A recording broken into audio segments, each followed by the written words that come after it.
ನಮಸ್ಕಾರ ಗುರು. ನಮಸ್ಕಾರ ನಮಸ್ಕಾರ ಹೆಂಗಿದ್ದೀರಾ? ಚೆನ್ನಾಗಿದೆ ನೀವು? ಚೆನ್ನಾಗಿದೆ. Another day, another Yes, sir. match coming up. Yes, sir. Big match, huge match. Big match. Big match is right. The table is cooking, as they say, and we have a new guest on the show. We're having a new guest fill in because Rahul had some again personal conflicts, and I want to give a warm welcome to my dear brother Deepak. Welcome to the show, debut. Thank you for having me. Yes, feels good. Thank you Excited. for Looking forward to it. Yep. Yes, sir. Thank you for filling in.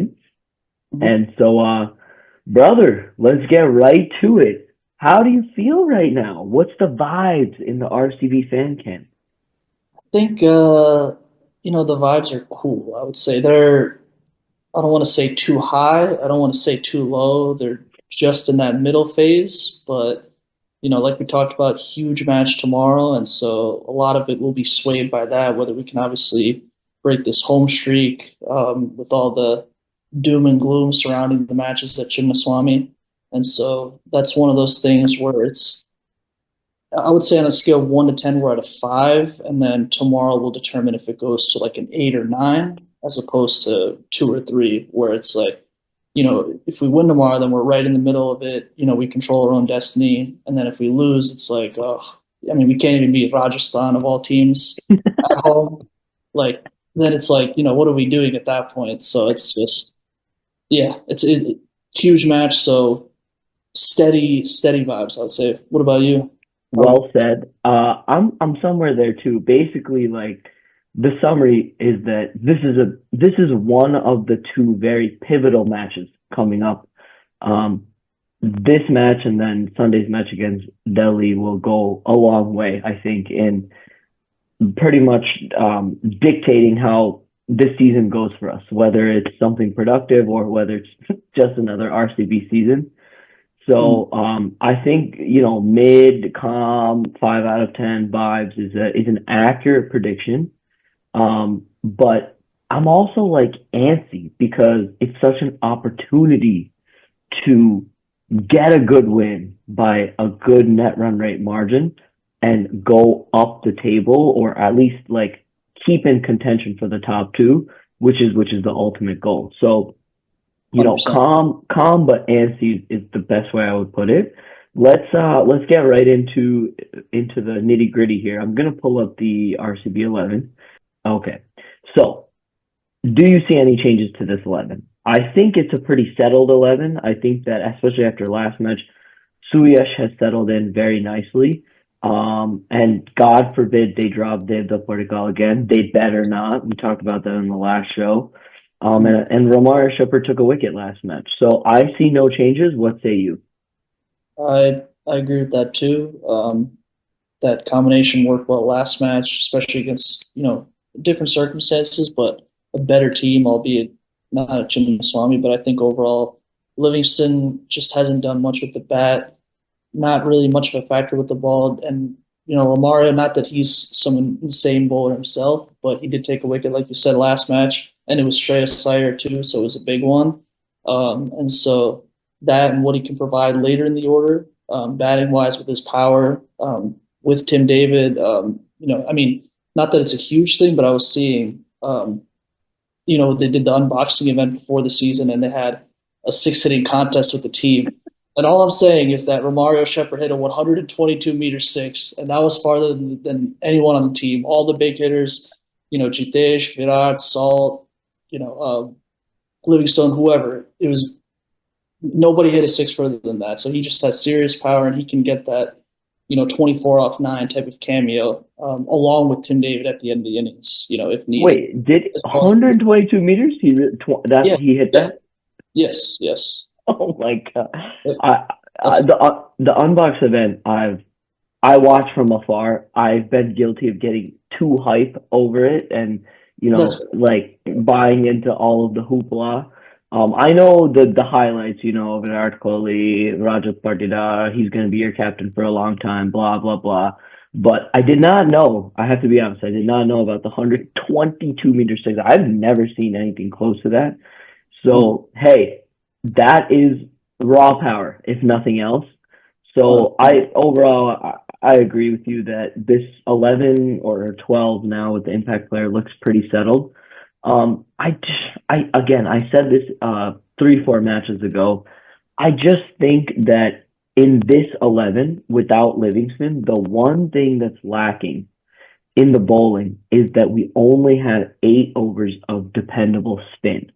And if the Chinnaswamy track slows up as matches keep playing and playing on and the pitch gets worn out, I think that another 4 overs of potential spin is something that they might look at. And to get that, I think Swapnil is somebody that can be considered. Now the problem is I don't know where to fit him in here, and everybody else, the rest of the 9 out of the 11 outside of Ramara Shepherd and Suya Sharma have been pretty consistent or have put in many good performances.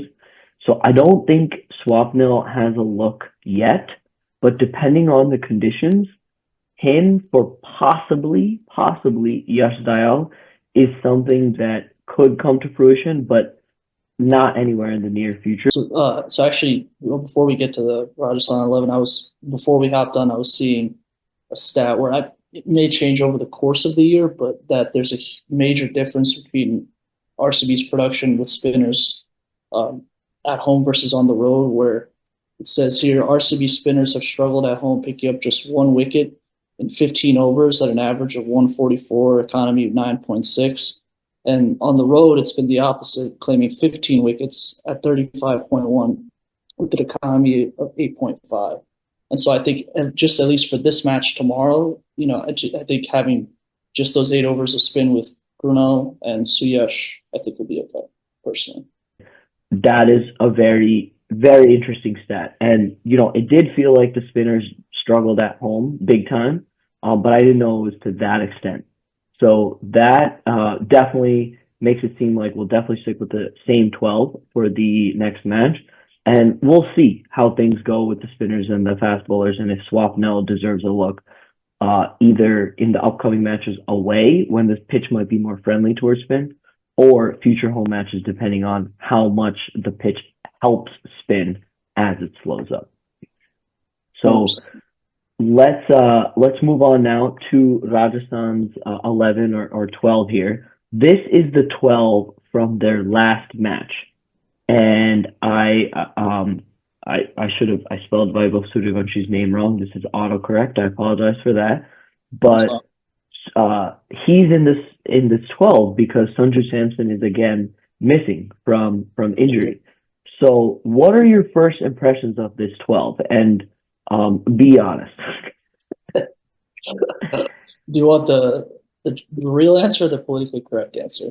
I want both, honestly. I want both because I don't want it to seem like we're being too making fun of them because that builds bad karma for the match. So give me a political correct answer, but then also give me your honest thoughts. Okay. Yeah, no, that's true what you're saying. So okay, politically correct answer, at least on paper, solid team overall, especially those two at the top with what Suryavanshi did in his debut match and what Jaiswal is capable of, especially the Terry's been on. I think he's had 3 or 4 half centuries in the last 5 or 6 matches, if I'm not mistaken. He scored a lot of runs. Parag has taken a bit of a dip. Archer, slow start, but he's bounced back. Sandeep, been expensive, but I feel like that's one of those things where, especially as part of this politically correct take, I don't want to say too much about him because he has a bit of a Kohli has had a bit of a tough time with him, and it could be one of those matches where he comes through in a way that he hasn't this year. So overall, solid team. But then the quote unquote real answer is that this team's just not that good. Let's just call a spade a spade. I mean, is this even a top 7 team in the IPL this year? I would argue probably not. And so, again, I'm not trying to be, obviously super disrespectful or anything like that, but it's definitely, everything's relative, as they say. And this is definitely, I would just say overall, one of the more weak sides I in the I IPL. I like that measured, honest take because they have a lot of holes, bro. And like, yeah, let's call a spade a spade. They have one proven opener in Yashasvi. He's a dog, Indian player. Love that guy. Mhm. But Suryavanshi, I mean, dude, he's 14. And like, you know, can you count on him as a consistent IPL opener? Jury's still out.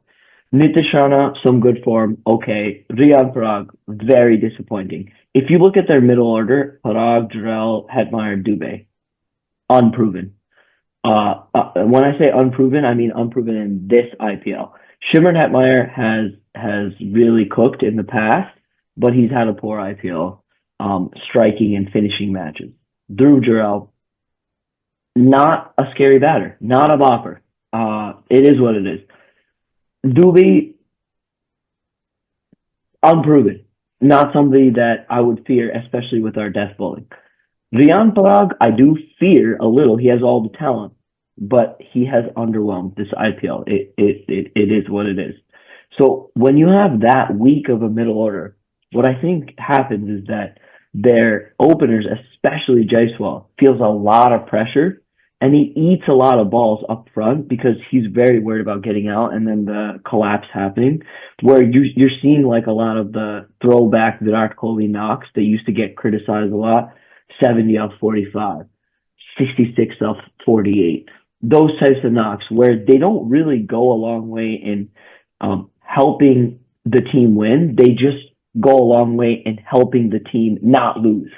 And I feel like that's the mindset that Rajasthan are playing with, especially the batters, and especially while they're chasing. They've just completely blown the last two matches. They've lost wickets in bunches despite good contributions from Jaiswal. So I think their whole batting lineup is lacking in confidence. Bowling wise, on paper, I must say that looks pretty good in terms of a lineup.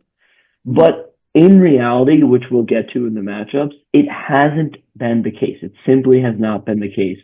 If you look at Tikshana 2, 3 years ago, Jofra Archer 5 years ago, around 2019 World Cup, Hasaranga back in his RCB days, like these days, uh, he was cooking. But this year, he has not been cooking. He has not been his vintage self. And Tushar Deshpande, Sandeep Sharma, same thing.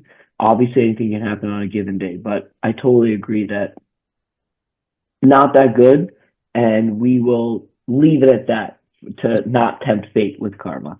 So let's get into some of the matchups. This is a very infamous one in the IPL. I've heard about this umpteen times.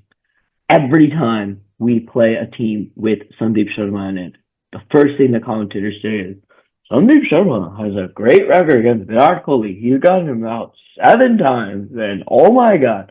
So, dude, what do you make of this?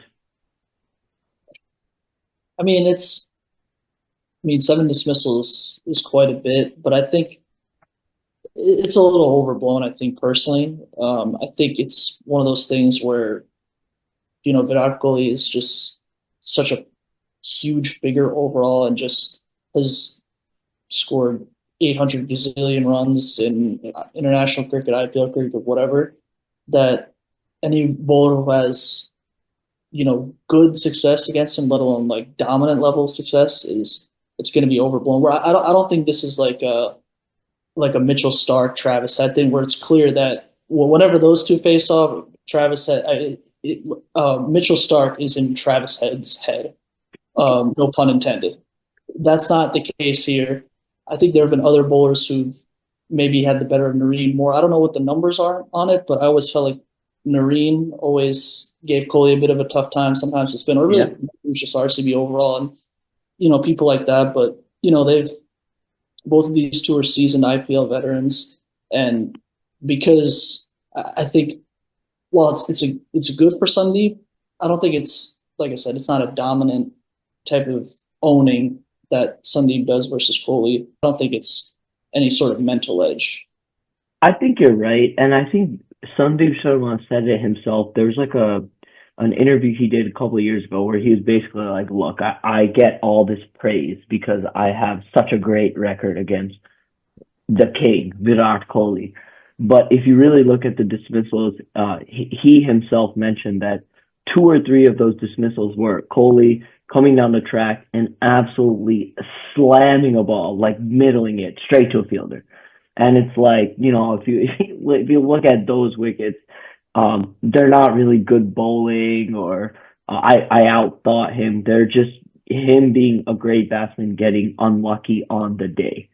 So I think a few of those dismissals, I can remember one where he absolutely smashed a ball straight to extra cover. It felt like, how could he get out on that? I think there's a lot of those dismissals with these two. I totally agree that there's not like a mental edge when Kohli and Sandeep Sharma face off. Having said that, I think it could work in the opposite favor because Kohli, he's allowed to have this, but he has a very big ego and he doesn't like to be dominated or dictated to by any bowler. And this was evidenced in the last Rajasthan match where the first over Sandeep bowled to him. He bowled a slower one. Kohli came down the track. He tried to loft him straight and he hit it straight up and it was just a drop catch by Riyan Parag. He could have had 8 dismissals against Kohli. So I think Kohli is going to try to get after Sandeep Sharma. And it is a little bit of a worry for me because as we've discussed outside of the shows in group text, when Kohli goes, I don't know what happens to our RCB batting lineup. The entire batting lineup starts doing ridiculous things. Kohli has yet to fire in a whole match this season. And this matchup is not a great one. 7 dismissals in 17 innings is 7 dismissals, whether he's smashing it or whether he's getting clean bowled. So this is one I wanted to highlight because Sandeep Sharma is threatening to the overall profile of RCB batting this year because if Kohli goes, it seems like that's how the batting has gone. Last point with this, I do agree that, if Sandeep Sharma had this exceptional record against Rishabh Pant or KL Rahul or even Shreyas Iyer, it would not be this high profile. It's this high profile because Kohli's name is attached to it. And so I think that it is a little overblown, but I really hope that it doesn't come to 8 dismissals tomorrow because that would really be detrimental to our chances. So now we'll move on to the second matchup, which is hilariously RCB versus ourselves. RCB versus Chinnaswamy. And look, much has been made about our poor home record. Much has been made. But I thought for this match, let's take a deeper dive into actually how bad it is, or is it that bad? Since 2023, when IPL returned to India in the home and away format, we played 17 matches in Chinnaswamy. Prior to the start of the season, we were 7 wins, 7 losses out of 14 matches. We've lost all 3 this year. Okay. But are we making too much of our home woes? Is it the toss? We've not won a toss at home this year. Is it something that we need to actively think about and play differently? Or is it just a question of the toss? Your thoughts? Yeah, so I think that goes back, like I said, to that previous point where it's a weird question because I don't want to fully just blame it on the toss and say, that's the only reason, we can't win or that we just flat out choked in those first 3 home matches and had some, ugly performances, especially that last match, like 45 for 7 or whatever it was. But I do think the toss plays a huge part of it. And the fact that we've had to, in every home match, bat first and the approach with Andy Flower, wanting to pedal to the metal, stay aggressive, which is fine. I get it. But to an extent, we go too far to the extreme with it and we play just completely out of character shots. Reckless. Pushing down the wicket, reckless, making room when time and situation doesn't call for it too early in the innings. And so I feel like if we do have to bat first tomorrow, maybe that approach has to change. We're also with our strong bowling, especially this year, we're one of the top bowling attacks. And it's one of those things where we had the best power play bowling this year so far in the IPL. Only team with under an 8 economy I was seeing in the power play overs for any bowling side in the IPL. So I think if we shift our mindset a little bit, if we have to bat first and focus on putting up a solid score instead of having to just shoot for 200 plus or 210, 220 plus, change our mindset in that way, that would help.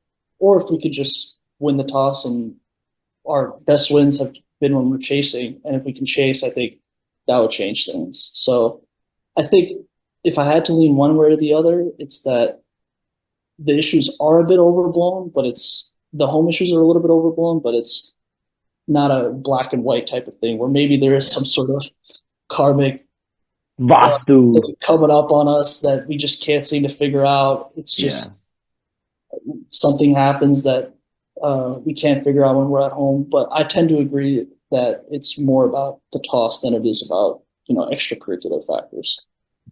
I think that there are certain things that happen at home that make us justified to feel more unlucky at home than on the road. Some of the examples which we've detailed in past shows are rain coming against Delhi when we're ahead, where if it just started pouring at that instant, we win the match with Josh Hazelwood bowling, our best bowler. He gets carded for 22 runs against KL Rahul. The match is over. The rest is history. Next example is 2.5 hours, Punjab match, rain, any other ground in India. That match would be washed out due to wet outfield, except for us. We have all such a great drainage system. And you could argue that our amazing drainage system cost us 1 point in that match. Then you could also argue that us losing tosses is some extraterrestrial force that is just ganging up on us. However, it's also important to point out that on the day you have to play better cricket than the opposition. We have not batted well at home. It's as simple as that. 3 matches, 3 batting collapses. 42 for 4, 100 for 7 after a 60 for no loss start in 3.5 hours, 3.5 overs, and 42 for 7. That is unacceptable. And yes, it could be, oh my God, it's at home, but it could also be that we just played bad on the day. So I think it's something that we have to monitor, but it's something that can be corrected if we just pull our pants up and play like we, even 80% play like we do away at home. I think we should be okay tomorrow. So now let's move on to the third topic here. Rajasthan bowling is very statistically inept this IPL. Bottom line here, they don't have a bowler in the top 40 in economy rate in the IPL. The top bowler in the economy rankings is Riyan Parag, who's bowled 3 times in 8 innings. Kumar Kartikeya is next at 44, again only bowled in 3 innings, 3 matches. And then you look at the regular bowlers, Jofra Archer, Hasranga, Tikshana, Sandeep Sharma, they're all going at 9.5 or above. Jofra Archer, 9.4, Hasranga, 9.4. But bottom line is they're basically going at 10 and over. Basically, if we play them on merit, 190 is on the taking tomorrow. What do you make of this? Yeah, 100%. I think those are all good points. Like we talked about before, their bowling attack on paper should be better than what it is, but the way they've played this year has not met that standard. And so, at home, smaller ground, ideally we should be able to take advantage of that. And I think one key other matchup is Salt versus Jofra Archer in the power play, where the last match, it was a little bit of a shaky start. Salt almost got out a couple times, 1 or 2 inside edges that went for a boundary.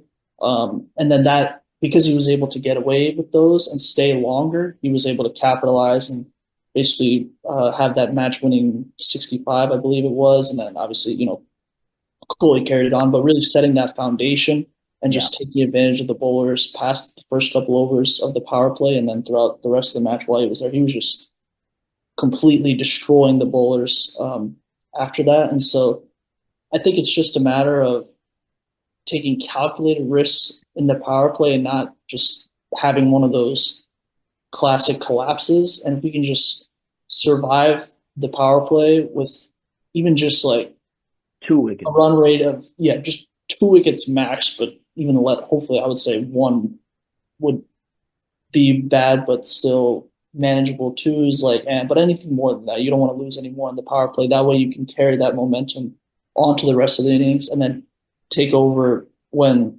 their economy is among the worst at the end of the innings. And that way, Jite Sharma and Romario Shepherd and Tim David, they can finish the inning strong towards the last 4 or 5 overs if needed. Or if it's, Kohli's going for 100 or Salt going for 70, 80, whoever it is, if they can just get through the power play solidly without a collapse, without losing too many wickets, and just play normally, then it can carry over and have easily a 190 plus score. And the key that you're saying is play normally. That doesn't mean we're not saying play like pansies.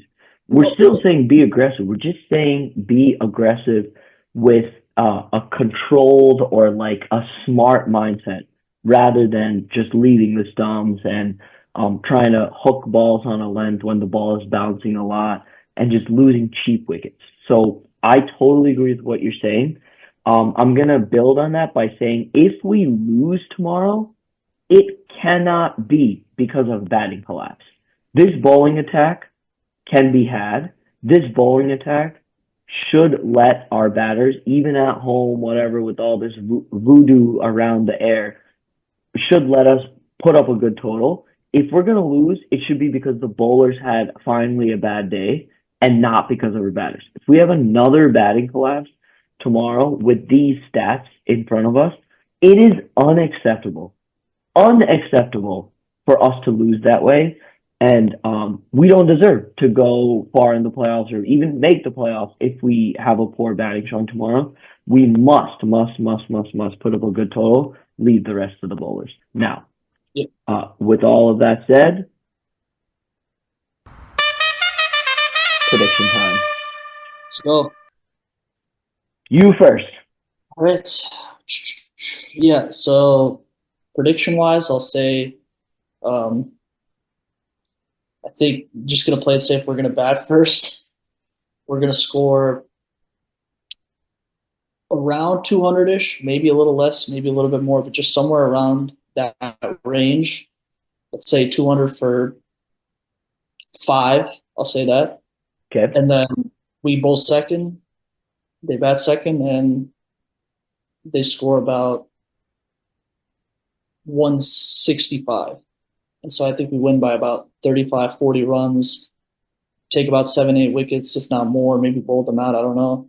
But I think a relative, not a just mammoth win, but still a very decisive win that helps us with our net run rate, that helps us, I believe, in that case, would if it plays out like that, hopefully that it would push us into the top 2 as of the end of this match.